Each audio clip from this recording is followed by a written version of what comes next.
सभी का स्वागत है हमारे YouTube channel study with Dharmveer PD class में। फ्रेंड्स, आज हम फिर से एक नई वीडियो को लेके आ गए हैं।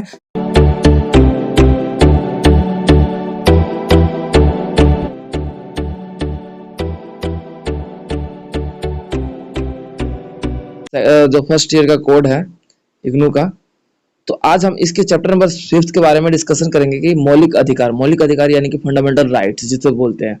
ठीक है, चैप्टर नंबर 5 में क्या है, मौलिक अधिकारों के बारे में चर्चा करेंगे। कितने हमारे संविधान में आम नागरिकों को अपने जीवन को बेहतर करने के लिए तथा जीवन को सुगम आसान बनाने के लिए और अपना विकास करने के लिए फंडामेंटल राइट्स की सुविधा प्रदान की गई है।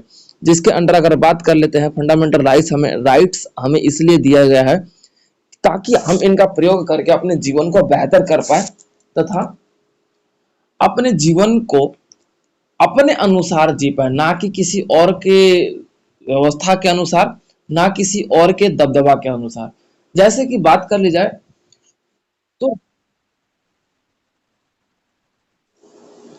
मौलिक अधिकार चैप्टर नंबर 5 है फंडामेंटल राइट्स। ठीक है, तो उसके अंतर्गत हम ये देखेंगे कि मनुष्य को जीवन में सरल बनाने और अपने जीवन को बेहतर बनाने के लिए हमारे संविधान में फंडामेंटल राइट्स दिया गया है, जिसे मौलिक अधिकार बोलते हैं। यानी कि जो वो अधिकार जो मनुष्य को अपने अनुसार जीने में तथा वो अपने अनुसार विकास करने में सहायता प्रदान करे, वो आपका मौलिक अधिकार के रूप में वर्णन करते हुए हमारे संविधान में ये जोड़ा गया है। क्लियर है एवरीवन? ठीक है, अब बात कर लेते हैं इसके प्रस्तावना की। तो प्रस्तावना की बात कर लेते हैं 5.1। तो भारतीय संविधान में प्रस्तावना में ये लिखा गया है कि जो हमारा मौलिक अधिकार है, हमारे न्यायिक व्यवस्था, हमारे स्वतंत्रता, हमारे सुरक्षा व्यवस्था तथा हमारे जीवन को बेहतर बनाने में महत्वपूर्ण भूमिका निभाता है, जिसका हम प्रयोग करके अपने ऊपर होने वाले अन्याय के रूप में हम अपने न्याय व्यवस्था के रूप में मौलिक अधिकारों का प्रयोग कर सकते हैं। ठीक है, सुरक्षा के रूप में भी, स्वतंत्रता के रूप में भी ये हमारे मौलिक अधिकारों के रूप में देखा जाता है, जो कि हम मनुष्य को एक बेहतर जीवन जीने के लिए इन मौलिक अधिकारों की आवश्यकता बहुत ही ज्यादा देखने को मिलती है। इन अधिकारों का प्रयोग कर कर ही एक मानव अपने जीवन में बेहतर बन पाता है या फिर अपने जीवन को बेहतर कर पाता है। ठीक है, जिसके इन अधिकारों को हम जैसे पिछले चैप्टर में भी पढ़ चुके हैं कि कौन कौन से आपके मौलिक अधिकार हैं, उनके बारे में हमने बिल्कुल ही अच्छे से पढ़ लिया है। तो हमें तो ये ज्यादा ब्रीफ में स्टडी करने की आवश्यकता नहीं है और आप लोगों को पता भी होगा। ठीक है, जिसके अंतर्गत हम देखा जाता है कि हमारे मौलिक अधिकारों की जो व्यवस्था है हमारे जीवन में एक महत्वपूर्ण हिस्सा माना जाता है जीवन को सरल बनाने का। ठीक है, इन अधिकारों का प्रयोग कर कर ही हम मानव अपने जीवन में आगे बढ़ पाते हैं और तथा अपने साथ साथ अपने समाज का विकास भी कर पाते हैं। क्लियर है?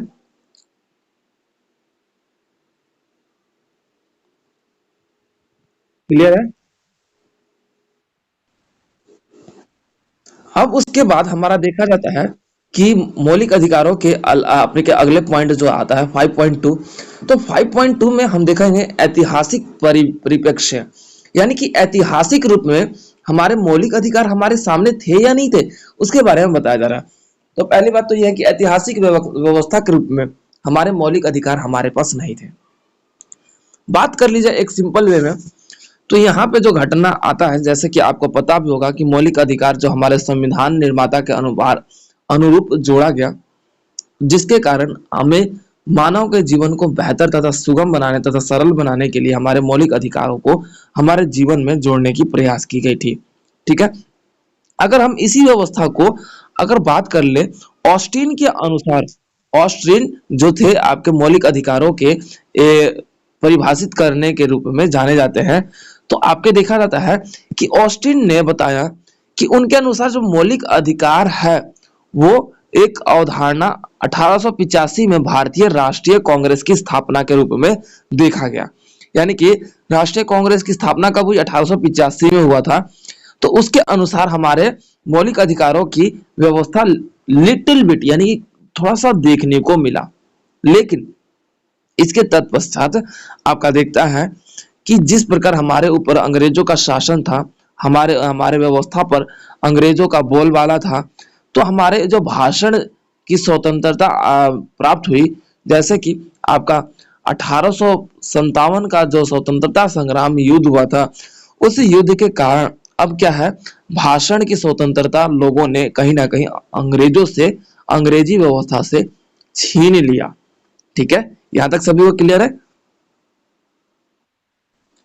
अब जिसके तहत हम ऐतिहासिक परिप्रेक्ष्य के रूप में हम यही घटना देखेंगे, तो किस तरीके से अंग्रेजों ने अपने महत्वपूर्ण भूमिका के रूप में यहाँ पर अलग अलग जो आंदोलन व्यवस्था चल रहे थे तथा समाज में जो कुरीतियां थी, या फिर बोल सकते हो जो छोटे जात और उच्च जात की व्यवस्था थी, इस पर भी हमारे मौलिक अधिकारों को ध्यान में रखते हुए अलग हमारे संविधान की रचना करते समय इस बात को बड़ी ध्यान में रखा गया कि भाषण की स्वतंत्रता, बोलने की स्वतंत्रता, एक स्थान से दूसरे स्थान पर जाने की स्वतंत्रता तथा अनेक प्रकार की स्वतंत्रता को जिक्र देखते हुए हमें सारी व्यवस्थाओं को महत्वपूर्ण रूप से आगे बढ़ाने का प्रयास हमारे संविधान में, जब संविधान की रचना की करते हुए ये बात रखा गया कि हर एक मनुष्य को हर प्रकार का अधिकार हो जो कि संवैधानिक अनुसार देखा जाता है। ठीक है, ये हमारा मनुष्य के एक जीवन में उसके जीवन को सरल तथा एक सुरक्षित पूर्ण जीवन प्रदान करने के लिए ये बात बोला गया था। क्लियर है, जिसके अंदर हम ये देखेंगे कि मौलिक अधिकार हमारे जीवन को ना केवल एक आसान तथा हमें ये भी देखने को मिलता है कि उस मौलिक अधिकार का प्रयोग करते हुए हम अपना विकास भी कर पाते हैं। अब मान लीजिए कि मौलिक अधिकार में ये था, जैसे कि आपका देखा जाता है पहले स्त्रियों की शिक्षा ना बहुत कम देखने को मिलती थी। ठीक है, मौलिक अधिकारों में जिक्र किया गया कि स्त्रियों को भी पढ़ने की भी आज़ादी है, उनको भी शिक्षा ग्रहण करने की आज़ादी है। तब जाके धीरे धीरे लोगों में परिवर्तन आते आते स्त्रियों की शिक्षा व्यवस्था में परिवर्तन या फिर बदलाव लाया गया, जिसके कारण आज के टाइम पे देखा जाए तो स्त्रियां आज पुरुष के बराबर होकर शिक्षा व्यवस्था या फिर अलग अलग क्षेत्रों में अपने आप में विकसित हो रही है।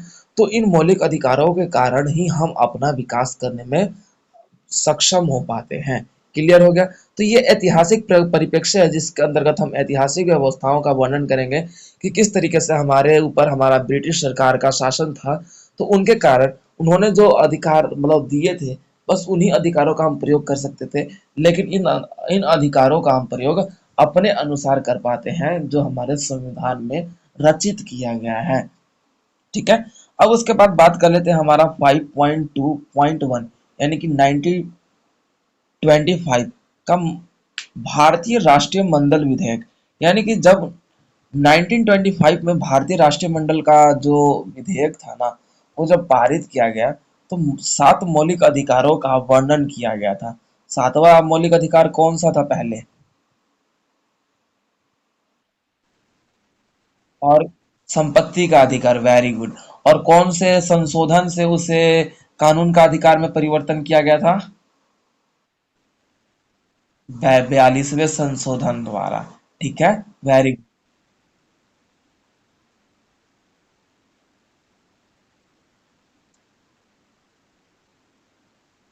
Very good. तो इसमें हमने ये देखा कि जब भारतीय संविधान का 42वां संशोधन हुआ, तो उसमें आपका मौलिक अधिकार के रूप में हटाकर इसे बोला जाता है कि कानून के अधिकार के रूप में अब संपत्ति को अधिकार में रखा गया। ठीक है, तो ये आपका देखा जाता है कि जो व्यक्तिगत स्वतंत्रता हो, आजादी हो, ये सारी बातें आपका देखा जाता है, शिक्षा की व्यवस्था हो, सारी बातों का स्वतंत्रता हो, इन सभी बातों का आपका देखा जाता है कि 1925 में भारतीय राष्ट्रीय मंडल विधेयक के रूप में ये बातें या प्रस्तावना के रूप में सरकार के सामने रखा गया था। ठीक है, अब बात कर लेते हैं हमारे 5.2.2 का। ठीक है, तो इसमें हम ये देखेंगे कि 1928 की नेहरू रिपोर्ट जो था ना, उसके बारे में यहाँ पे देखा जाएगा। तो राष्ट्रमंडल विधेयक के प्रिंट होने के तत्पश्चात 1927 में साइमन कमीशन भारत दौरा पे आया था, जिसके अंतर्गत हम ये देखेंगे कि जो आपका नारा भी सुना होगा, साइमन वापिस, साइमन वापिस जाओ। ठीक है, इस तरीके से साइमन कमीशन वापस लो, इस तरीके से जो नारा सुना था वो क्यों था? ठीक है, आपका देखा जाता है भारतीय संविधान के अनुसार संविधान की जो रचना करने के लिए, रिपोर्ट दायर करने के लिए साइमन को बुलाया गया था भारत में, जो कि कश्मीर के जवाब में कांग्रेस ने एक प्रस्ताव पारित किया, यानी कि कश्मीर के ऊपर एक कांग्रेस ने प्रस्ताव पारित किया जिसमें से समिति का गठन करने के लिए समिति मद्रास की व्यवस्था में, यानी कि मद्रास में आयोजित हुआ था। ठीक है, ये बात कब हुआ था? मद्रास के व्यवस्था में आयोजित हुआ था, जो भारत के लिए स्वराज संविधान का मसौदा तैयार किया गया। मसौदा का मतलब होता है कि उसका या फिर व्यवहार, या फिर बोल सकते हैं कि उसका स्ट्रक्चर, उसका स्वरूप तैयार किया गया कि भारतीयों को स्वराज संविधान प्राप्त हो, यानी कि खुद का राज हो, ना कि अंग्रेजी शासन व्यवस्था का। इसीलिए ये देखा जाता है कि 1928 में जो नेहरू रिपोर्ट था, तो उसके अंतर्गत साइमन कमीशन जब आता है भारत दौरे पे, तो उसमें आपका देखा जाता है कि इस बात को रखते हुए हमारे मौलिक अधिकारों का जिक्र यहीं से शुरू होता है। ठीक है, अब उसके बाद हमारे औपनिवेशिक जो शासन था ना, औपनिवेशिक जो ब्रिटिश सरकार थी, जो हमारे ऊपर शासन कर रही थी, ठीक है, तो वो हमारे राष्ट्रीय व्यवस्था पर एक खतरे के समान था। दिन प्रतिदिन हमारा जो खुद का आधिपत्य था वो भारत खो रहा था, और यहाँ के जो नागरिक थे उनकी स्वतंत्रता अब छीनी जा रही थी। तो इसी व्यवस्था को ध्यान में रखते हुए जो आपका देखा जाता है कि नेहरू की रिपोर्ट में हमारे भारत की व्यवस्था को जिक्र करते हुए साइमन कमीशन की व्यवस्था को बात रखी गई, जिसके अंतर्गत जो जनता पे हो रहे शोषण, शोषण का मतलब होता है अत्याचार, जनता पे हो रहे शोषण का विरोध करते हुए, स्वतंत्रता की मांग करते हुए हमारे अधिकारों में भी स्वतंत्रता का अधिकार व्यवस्था भी जोड़ा गया, जिसके अंतर्गत हम बाद में इसे देखते हैं कि पूर्णतः हमारे संविधान में यहीं से हमारी बातों को, कुछ बातों को यहाँ पे रखा गया। अब बात कर लेते हैं हमारे 5.2.3 की। 1945 की सप्रू सप्रू रिपोर्ट, तो सप्रू समिति का कार्य था ना, जो भारत का भविष्य तैयार करना, यानी कि भारत का एक ऐसा भविष्य जो आने वाले पीढ़ी में भारत खुद पे स्वतंत्र हो, ना कि ये दूसरों के अधीन वर्ग कर रहा हो। भारत अपने अनुसार अपना विकास करे, ना कि वो दूसरे के अनुसार उस पर किसी भी व्यक्ति या फिर किसी भी समाज या फिर किसी भी देश का उस पर राज ना हो। तो ये सप्रू जो रिपोर्ट था ना, जो सप्रू समिति जो था ना, इसका जो अध्यक्ष तेज बहादुर सप्रू ने किया था, उन्हीं के नाम से इसका नामकरण होता है सप्रू। ठीक है, इनका पूरा नाम क्या है? तेज बहादुर सप्रू ने किया था, जो एक जाने माने वकील थे। ठीक है, अब इसमें इन्होंने बात रखा कि जो भारत का आने वाला जो भविष्य है ना, वो भविष्य एक ऐसा भविष्य हो जो न्यायपूर्ण व्यवस्था के रूप में हो। ठीक है, अब देखो भाई, वकील थे तो जाहिर सी बात है इनको न्याय वाली कीड़ा तो काटा ही होगा। न्याय वाला कीड़ा काटने का मतलब है कि भाई गलत हो तो वो न्याय पाने के लिए इच्छुक होंगे ही होंगे, क्योंकि खुद ही जाने माने वकील थे। तो इसी व्यवस्था को देखते हुए आपका जो भारत पर हो रहे अत्याचार था ना, उन्होंने उस व्यवस्था के रूप में खिलाफ के लिए न्यायिक व्यवस्था को आगे बढ़ाने तथा भारत पर अब किसी प्रकार से किसी कोई भी व्यक्ति अगर अन्याय करता है तो उस खिलाफ आपका न्यायिक व्यवस्था को जोड़ने का सुझाव इनके द्वारा ही दिया गया था। क्लियर है? अब उसके बाद हम बात कर लेते हैं हमारे 5.2.4 की, मौलिक अधिकारों पर उप समिति। उप समिति का मतलब क्या होता है? ठीक है, अब बात कर लेते हैं हमारे मौलिक अधिकारों पर उप समिति। उप समिति यानी कि जो मौलिक अधिकारों के बारे में जो समिति को बनाया गया था कि मौलिक अधिकार ये होने चाहिए। ठीक है, तो उप समिति भी बोलेगा भाई कि हाँ ये ऐसा होना चाहिए। कहने का मतलब ये है कि जब मौलिक अधिकारों का गठन किया जा रहा था तो वहां पे समितियां बनाई गई थी। ठीक है, लेकिन कुछ ऐसे भी समिति थी जिन्हें मौलिक अधिकारों के समिति में नहीं रखा गया था, तो उसे हम बोल सकते हैं उप समिति। ठीक है, अब जो राष्ट्रपति का कारोबार संभालता है, उपराष्ट्रपति कब संभालता है? जब भाई राष्ट्रपति का पद खाली हो तब। ठीक है, क्लियर है? अब आ जाते हैं हम इसके पॉइंट की। देखिए हमारे संविधान की जो व्यवस्था को सुचारू रूप से जारी करने के लिए अल्पसंख्यकों की व्यवस्था को, जनजातीय व्यवस्था को, अध्यक्षीय व्यवस्था को सरदार वल्लभ भाई पटेल के द्वारा ये समिति जो बनाई गई थी कि हमारे संविधान की रचना करते समय इन बातों का ध्यान में रखा जाए, तो उप समिति ने मौलिक अधिकारों पर भी अपनी राय रखी थी, यानी कि अपनी बात रखी थी। और इस समिति के जो अध्यक्ष थे वो जेपी कृपलानी थे। जेबी कृपलानी इस समिति के अध्यक्ष माने जाते हैं। जेबी कृपलानी, ठीक है।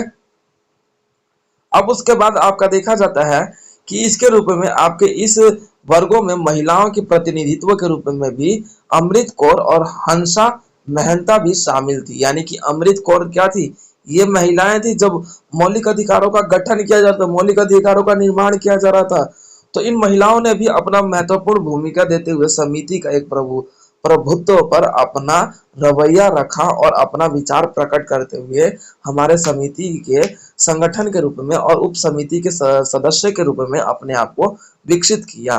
ठीक है, क्लियर है। जिसके अंतर्गत हम ये देखेंगे कि जब हमारे मौलिक अधिकारों का जब गठन किया जा रहा था तो समिति बनाई गई, लेकिन समिति के अलावा कुछ और लोग भी, उनसे भी सलाह भी मशवरा किया गया, उसे हम उप समिति के रूप में यहाँ पे देखेंगे। क्लियर हो गया। अब उसके तत्पश्चात आ जाता है हमारा अगला पॉइंट, मौलिक अधिकारों की प्रमुख विशेषताएं क्या है। अरे पहली बात तो यह है कि मौलिक अधिकारों की प्रमुख विशेषता देखो, इसका क्या है कि मनुष्य को क्या होता है, हर एक प्रकार के मौलिक अधिकार से क्या बोलता है भाई, हमारा क्या होता है, एकता स्थापित होता है। पॉइंट्स लिख लीजिए। फर्स्ट पॉइंट क्या होगा, एकता, एकता की स्थापना।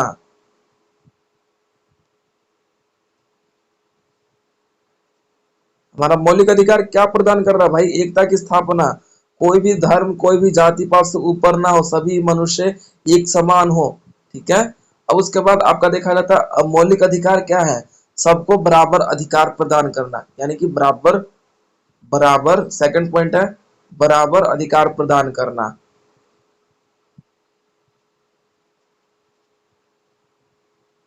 अधिकार प्रदान करना। लिख लिया सभी ने, ये सारे पॉइंट्स लिख लीजिए। मैं देखो इसका शॉर्टकट बता रहा हूँ, ठीक है। अब उसके बाद इसके क्या,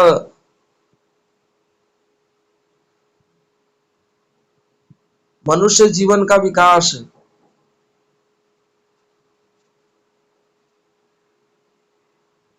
मनुष्य जीवन का विकास। गीता आप लिख रहे हो, ठीक है। यहाँ पे समानता, मौलिक अधिकार क्या रखा, सबको समानता, समानता वाला शायद हो गया ना, समानता, ठीक है।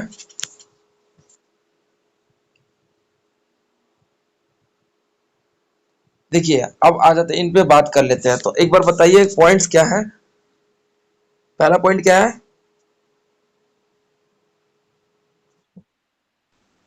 एकता की स्थापना। एकता की स्थापना में हम ये देखेंगे कि सभी मनुष्य कानून के अनुसार मौलिक अधिकार में वर्णन करते हुए हमारे कानूनी व्यवस्था का भी वर्णन किया गया है, जिसके अंतर्गत हम ये देखेंगे कि इन अधिकारों के रूप में हम अपने समाज में एकता भी बरकरार रख सकते हैं, अपने अधिकारों का विकास भी कर सकते हैं, या फिर विकास की व्यवस्था को आगे बढ़ा सकते हैं। तो हमारे मौलिक अधिकार सभी अपने संस्कृतियों को सम्मान देने का, या फिर आपका बोल सकते हो सांस्कृतिक व्यवस्था से संबंधित जो आपके अधिकार दिए गए हैं, उन अधिकारों का प्रावधान का प्रयोग करते हुए हम अपनी एकता में आगे बढ़ पाते हैं। ठीक है। उसके बाद सेकंड पॉइंट क्या है,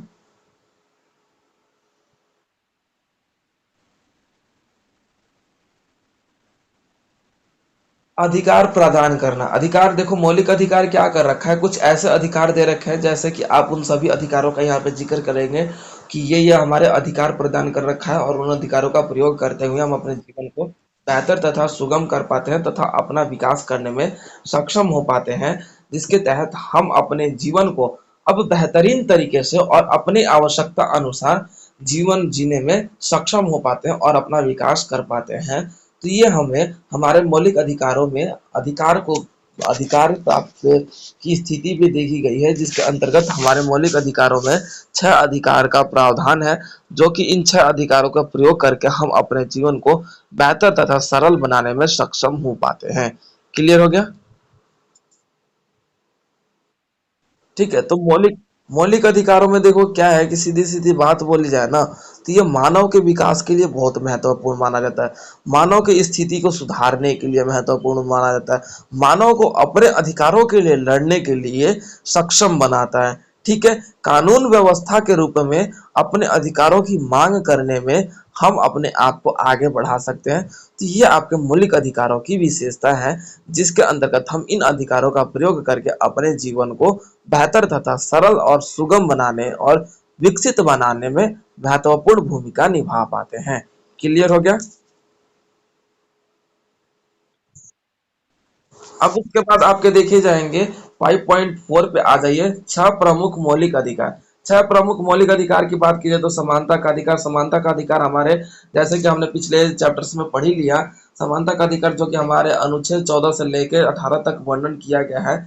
इस अनुच्छेद में अलग अलग, यानी कि एक एक अनुच्छेद में अलग तरीके से हमारे अधिकारों का वर्णन किया गया है, जिसके अंतर्गत हम अपने इन अधिकारों का प्रयोग करते हुए हम सभी मनुष्य कानून के अनुसार तथा संविधान के अनुसार सभी मनुष्य, चाहे उच्च, चाहे आपका अमीर हो, चाहे गरीब हो, चाहे आपका काला हो, चाहे आपका सफेद हो, या फिर किसी भी प्रकार का देखा जाए, सभी मनुष्य को कानून के अनुसार ही बराबर अधिकार दिया गया है। और सभी मनुष्य अपने अनुसार, चाहे लिंग हो, चाहे धर्म हो, नस्ल हो, जाति हो, किसी भी व्यवस्था के अनुसार सभी मनुष्य को हम समान दृष्टि के अनुसार कानून लगाने की व्यवस्था देखते हैं, जिसके अंतर्गत हम इक्वालिटी, राइट्स ऑफ इक्वालिटी के रूप में देखेंगे, जिसके अंतर्गत मनुष्य अपने इस अधिकार की सहायता से उस पर हो रहे जो असमानता की भावना है कि हाँ तू इस जाति का है, इस जाति का है, उस जाति का करने के ऊपर जो व्यक्ति ऐसा करता हुआ पाया जाता है, तो हमारे मौलिक अधिकारों में जो समानता का अधिकार है उसके अंतर्गत हम अपने अधिकारों की मांग करते हुए न्यायालय में अपना मुकदमा दायर कर सकते हैं। ठीक है, क्लियर हो गया?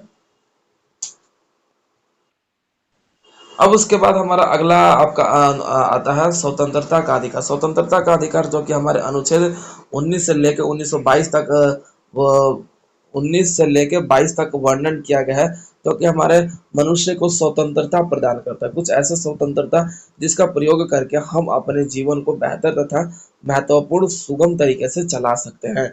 इसके अंतर्गत हमारा इसका पहला आ जाता है व्यक्तिगत अभिव्यक्ति भाषण की आज़ादी, यानी कि भाषण एवं व्यक्तिगत आज़ादी, यानी कि मनुष्य किसी भी स्थान के रूप में अपना भाषण दे सकता है। जरूरी नहीं कि मुख्यमंत्री ही भाषण दे, यानी कि एक आम व्यक्ति भी किसी व्यवस्था के रूप में भाषण देने की व्यवस्था अपने आप को विकसित करता है, जिसके माध्यम से हम अपना विकास करने में बेहतर हो पाते हैं तथा सरल बन पाते हैं। क्लियर हो गया? अब उसके बाद हमारा बात कर लेते हैं आपके इस अनुच्छेद में। तो इस अनुच्छेद में मानव को स्वतंत्रता प्रदान करने के साथ साथ मानव को ये भी बताया गया है कि हमारे इन स्वतंत्रता के माध्यम से मानव अपने जीवन में व्यक्तिगत स्वतंत्रता के माध्यम से हम अपने जीवन को सरल और सुगम बनाने में सक्षम हो पाते हैं और अपना विकास करने में भी सक्षम हो पाते हैं, और एक ऐसे राज्य, एक ऐसे व्यवस्था का गठन करते हैं जिस रूप में हम इनका प्रयोग करके उस व्यवस्था के अनुसार स्वयं को चला पाते हैं। क्लियर हो गया? अब उसके बाद फिर आपका अगला पॉइंट, अगला अधिकार आ जाता है शोषण के विरुद्ध अधिकार। शोषण के विरुद्ध अधिकार जो कि अनुच्छेद 23 से लेकर अनुच्छेद 24 तक वर्णन किया गया है। इट मीन्स इस अनुच्छेद में यह बताया गया है कि कोई आप पे शोषण कर रहा है, चाहे आपका बोल सकते हो कि कोई जोर जबरदस्ती आप पे क्या कर रहा है भाई, मतलब बदतमीजी कर रहा है, मतलब ठीक है, जोर जबरदस्ती कर रहा है। और या फिर देखा जाता है कोई माँ बाप छोटे बच्चे को काम पे लगवा रहे हैं और वो जोर जबरदस्ती लगवा रहे हैं, बच्चा पढ़ना चाहता है लेकिन वो कुछ करना नहीं चाहते, तो इस स्थिति में भी आप अपने अधिकारों की मांग करते हुए आप अपने सेंटर पे आ सकते हो। तथा ये भी देखने को मिलेगा कि इस सेंटर पे, मतलब आप अपने सेंटर के अंतर्गत हम ये देखेंगे कि हमारा सिंपल सी लैंग्वेज बात यही है कि हम अपने अधिकारों का मांग करते हुए किसी भी सेंटर पे कार्य वर्क कर सकते हैं, और जो हमारा शोषण हो रहा है उस सेंटर को हम मदद के रूप में प्रयोग कर सकते हैं। लाइक डेट की, जैसे हम मान लीजिए कि आप पे किसी भी प्रकार से शोषण हो रहा है, आप उस शोषण की व्यवस्था के अंतर्गत हम अनुच्छेद का प्रयोग करते हुए, यानी कि शोषण के विरुद्ध जो अधिकार है उसका प्रयोग करते हुए हम सेंट्रल तथा अपने जीवन में, सेंटर यानी कि अपने केंद्र को, जो आने की आपके केंद्र पर किसी प्रकार से वो कोई भी बाधित कर रहा है, जैसे कि मान लो कि आपका लक्ष्य है, क्या है कि ये मुझे बनना है, लेकिन कोई आपको उस व्यवस्था में बाधित कर रहा है कि तुम्हें ये काम नहीं करना है, या फिर आप पे शोषण कर रहा है, अत्याचार कर रहा है, तो हम उस अत्याचार के खिलाफ भी जाते हुए मात मांग कर सकते हैं। जैसे कि बंधुआ बंधुआ मजदूरी करवाना, बंधुआ मजदूरी कहलाना का मतलब ये है कि जो जोर जबरदस्ती पहले मजदूरी कराई जाती थी, मजदूरी करवाने के बाद उनके जो मतलब जितने भी पैसे होते थे उनसे ज्यादा, यानी कि जितना पैसे दिया जाता था उससे कहीं ज्यादा मजदूरी करवा लिया जाता था, ये बंधुआ मजदूर कहलाते थे। ये हिस्ट्री के बुक में भी बहुत ज्यादा दिया गया है। तो ये आपका शोषण का अधिकार है, यानी कि कोई स्त्री पे भी कोई मनुष्य कटाक्ष करता है, कोई व्यंग करता है, तो उस व्यवस्था में भी हम अपने इन अधिकारों का प्रयोग करते हुए उसके खिलाफ मुकदमा दायर कर सकते हैं। ठीक है, क्लियर है। इसमें एक और पॉइंट बता लिख लेना आप लोग कि मान लो कि 14 वर्ष से कोई बच्चा छोटा है, तो फैक्ट्री या कारखाने में जो या जो रसायन व्यवस्था में कोई माता पिता उससे काम करवा रहा है, तो वो अपने माता पिता के खिलाफ भी मुकदमा दायर कर सकता है। ठीक है, क्योंकि 14 साल तक बच्चे को पढ़ने की आज़ादी दी गई है, हमारे संविधान में वर्णित किया गया है। क्लियर है। अब बात कर लेते हैं फिर आपका अगले पॉइंट की। तो 5.4 है धार्मिक स्वतंत्रता का अधिकार। धार्मिक स्वतंत्रता का अधिकार जो कि अनुच्छेद 25 से वर्णन किया गया है, इसके अंतर्गत हम अपने धर्म व्यवस्था को, यानी कि जो हमारे धर्म है, जो हमारा पूजा पाठ है या फिर उपासना है, वो आपका बोल सकते हो कि आरती है, जो भी आरती मतलब पूजा करना, यानी कि थाली की आरती वो कह रहा हूँ, लड़की वाली आरती मत समझ लेना। ठीक है, तो पूजा करना, उपासना करना, तो ये हमारे अधिकार है भाई। हम कहीं भी किसी भी मंदिर में जाकर हम अपने धार्मिक स्थल पे भी जाकर पूजा कर सकते हैं। ये हमारे संविधान में धार्मिक स्वतंत्रता के अधिकार में वर्णन किया गया है कि चाहे मुस्लिम लीग हो, चाहे हिंदू लीग हो, चाहे कोई सा भी हो, वो अपने धार्मिक व्यवस्था पर जाकर अपने ईश्वर या फिर अपने मतलब बोल सकते हो कि भगवान की आराधना कर सकता है। ठीक है, ये हमारे मतलब धार्मिक स्वतंत्रता के अधिकार में वर्णन किया गया है। अब इसके अंतर्गत कोई व्यक्ति इन अधिकारों से आपको वंचित रखता है या फिर आपके धार्मिक व्यवस्था के अंतर्गत पूजा करने में बाधित करता है, तो आप उसके खिलाफ मुकदमा दायर करके उच्च न्यायालय की व्यवस्था में भी जा सकते हैं। ये हमारा प्रावधान है। क्लियर है। अब उसके बाद हम बात कर लेते हैं हमारा अगला सांस्कृतिक और शैक्षिक अधिकार। सांस्कृतिक और शैक्षिक अधिकार जो आपका देखा जाता है कि अनुच्छेद 29 से 30 के अंतर्गत वर्णन किया गया है, तो जिसमें हमारा संस्कृति यानी कि जो हमारे कल्चर्स है, लाइक ऐसे फॉर एग्जांपल कि अलग अलग क्षेत्र के अलग अलग कल्चर्स होते हैं, तो कोई भी क्षेत्र के कल्चर को लेके आप व्यंग नहीं कर सकते, और व्यंग कर भी दिया तो उस व्यक्ति को बुरी लगी बात, तो वो उसके अकॉर्डिंग भी इसके माध्यम से भी आप पर वो कंप्लेन करके मुकदमा दायर कर सकता है। और इसमें शैक्षिक अधिकार, शैक्षिक यानी कि सबको शिक्षा लेने का अधिकार है। ठीक है, जो हमारे ये शैक्षिक अधिकार के रूप में देखा जाता है कि हर एक मनुष्य को, हर एक बच्चे को शिक्षित होने का अधिकार दिया गया है। क्लियर है। अब उसके बाद फिर आपका आ जाता है अब संवैधानिक उपचार का अधिकार। संवैधानिक उपचार का अधिकार से हमारा अभिप्राय अनुच्छेद 32 के रूप में आपका ये देखा जाता है, जो पूर्णतः लागू हो जाता है। जो इसमें ये देखने को मिलता है कि ये पांचों जितने भी अधिकार है, अब उसके उन अधिकारों के, जब आप पर किसी भी प्रकार से कोई भी अधिकारों का जब हनन हो रहा हो, तो संवैधानिक उपचारों का अधिकार में ये देखा गया है कि यहाँ पर उच्च न्यायालय की सुविधा प्रदान की गई है, तथा सुप्रीम कोर्ट की, सर्वोच्च न्यायालय की सुविधा भी आपको प्रदान की गई है कि उन अधिकारों का अगर हनन हो रहा है या फिर आपके पर बाधित किया जा रहा है, तो उन अधिकारों का मतलब इसके माध्यम से हमारे न्यायालय का प्रावधान देखने को मिलता है। ठीक है, हम इसके माध्यम से न्यायालय में जा सकते हैं। तो ये आपका संवैधानिक उपचार का अधिकार कहलाता है। क्लियर है? तो अब इसके अंतर्गत संवैधानिक उपचार के अधिकारों में जो हमारा पहला पॉइंट आ जाता है, बंदी प्रत्यक्षीकरण, जो कि मैंने ये सारी बातें आप लोगों को पिछले चैप्टर में करवा दिया।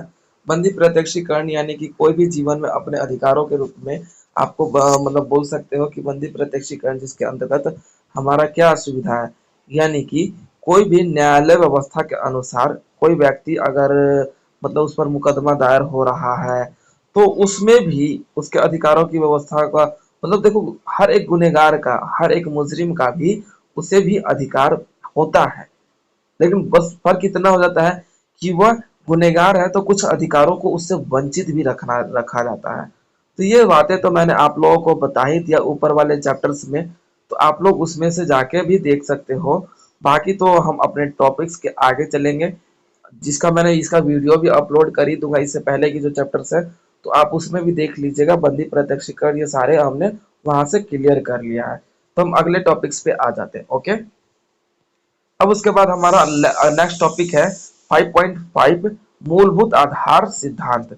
मूलभूत यानी कि बेसिक आधार, यानी कि बेसिक जो पॉइंट्स बोल सकते हैं कि बेसिक जो नीड होते हैं, जिसके अंतर्गत हम ये देखेंगे कि जो हमारे मूलभूत आधार सिद्धांत के बात की जाए, तो हमारे संविधान में ये वर्णन किया गया है। ये हमारे अधिकारों का, न्यायिक अधिकारों की समीक्षा की गई है कि हमारे जो बोल सकते हो धर्मनिरपेक्षता व्यवस्था है।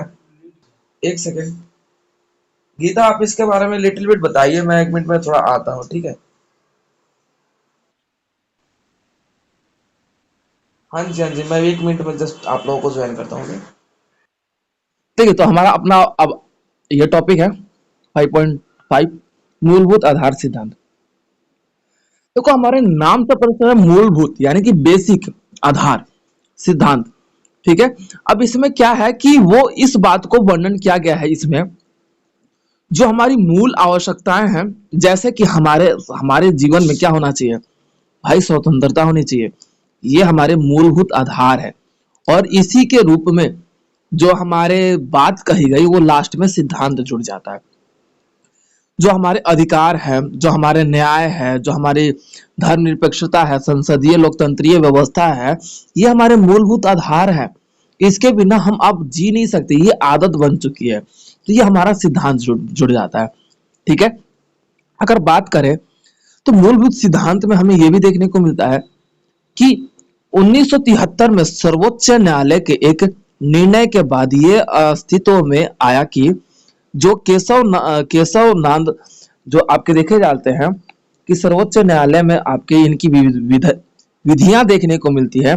केशवानंद भारती विरुद्ध केरल के जो राज्य थे, केस के रूप में जाने जाते थे। ठीक है, ये घटना है, इसे देखो पढ़ भी लो, कोई दिक्कत नहीं है, बुक में है तो आप लोग इसे पढ़ भी लेना। लेकिन मैं सिंपलीफाई में बता दूं तो मूलभूत जो आधार सिद्धांत है ना, जिसकी आवश्यकता हमारे जीवन में अब महत्वपूर्ण रूप से देखने को मिलती है।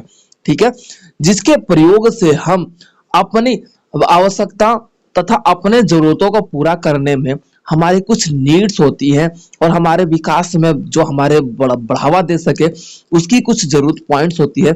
लाइक जैसे कि हमारे पास अधिकार होने चाहिए, हमारे न्यायालय व्यवस्था होनी चाहिए, समीक्षा जैसे बात कर ले तो स्वतंत्रता होनी चाहिए, लोकतंत्रीय व्यवस्था होनी चाहिए। ये हमारे मूलभूत आधार है।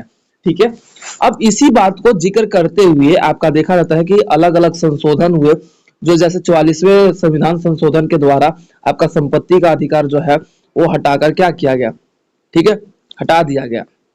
ठीक है, जैसा कि आपका देखने को मिलता है कि अब क्या है, जिम्मेदारी के रूप में हमारा क्या है कि कोर्ट है, कोर्ट ने क्या दायर किया भाई, ये कानून का अधिकार है ना कि संपत्ति का अधिकार।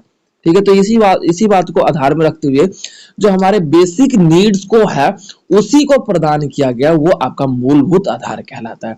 अब संपत्ति का अधिकार हमारा बेसिक नीड तो नहीं था ना, इसीलिए उसे संशोधित करते हुए उसे हटा दिया गया। ठीक है, तो उस स्थिति में हमारा मूलभूत सिद्धांत यही कहलाता है कि हमारे संविधान में उन सभी बातों को महत्व दिया गया है जो जिसके बिना मानव का जो जीवन है वो एक बोल सकते हो कि अविकसित रूप में हो सकता है, या फिर जिसका विकास ना हो सके, मानव उस तरीके से अपने आप को बढ़ा सकता है। अब मान लो कि संपत्ति का अधिकार हटा दिया, तो ये बताओ, इंसान अपना जीवन आगे बढ़ा पा रहा है या नहीं बढ़ा पा रहा है? बढ़ा पा रहा है या फिर विकसित कर पा रहा है? एम आई राइट? अब लेकिन मैं ये कह दूं कि आपकी स्वतंत्रता का, बोल सकते हो कि शोषण के विरुद्ध जो अधिकार है, उसको मैं हटा दूं आपके जीवन से, तो आपको लग रहा है कि आप उसका अधिकारों के प्रयोग में आप पे कोई भी अत्याचार करेगा तो आप कंप्लेन नहीं कर सकते। इट मीन्स ये हो गया। तो ये अपना आप बताओ कि आप विकास कर पाओगे? नहीं कर पाओगे ना? हाँ, तो इट मीन्स क्या है, ये वही सिद्धांतों को मूलभूत आधार बनाया गया और उसी को हमारे संविधान में वर्णन किया गया, उसे ही मूलभूत आधार सिद्धांत के रूप में लिखा गया। क्लियर है किताब आपको भी? हाँ, मूलभूत का मतलब क्या है? बेसिक।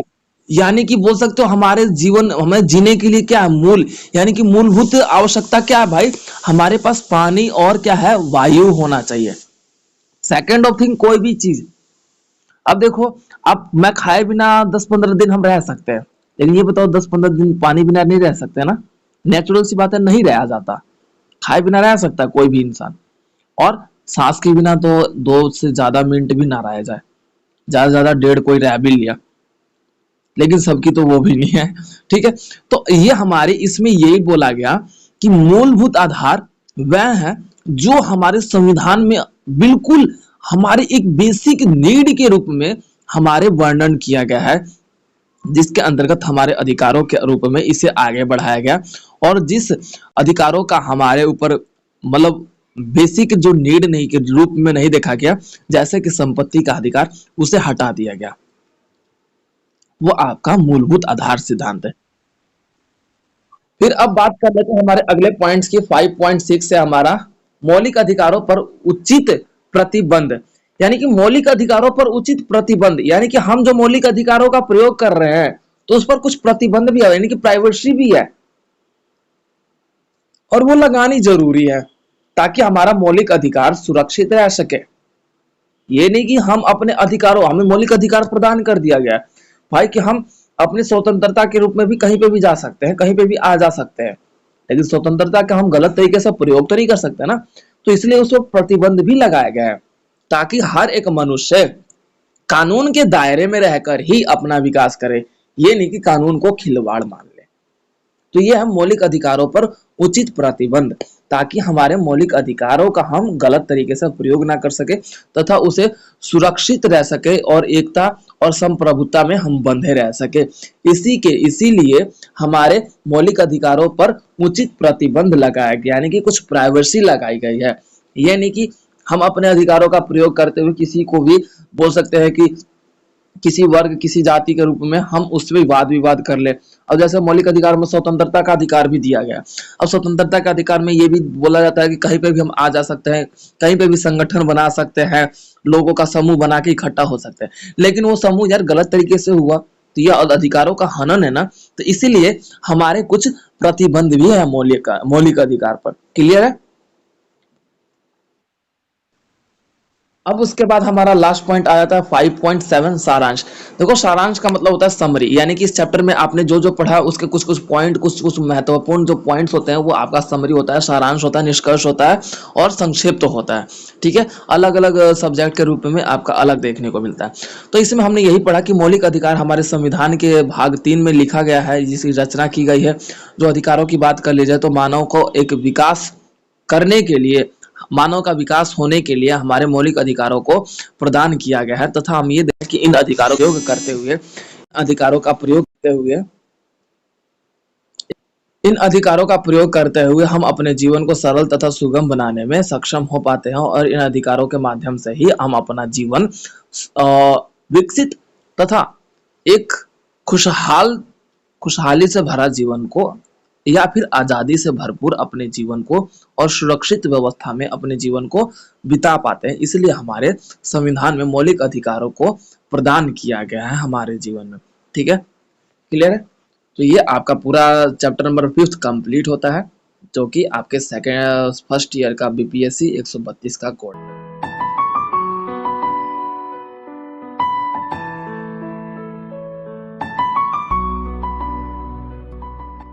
वीडियो को like, comment, share and subscribe करना ना भूलें।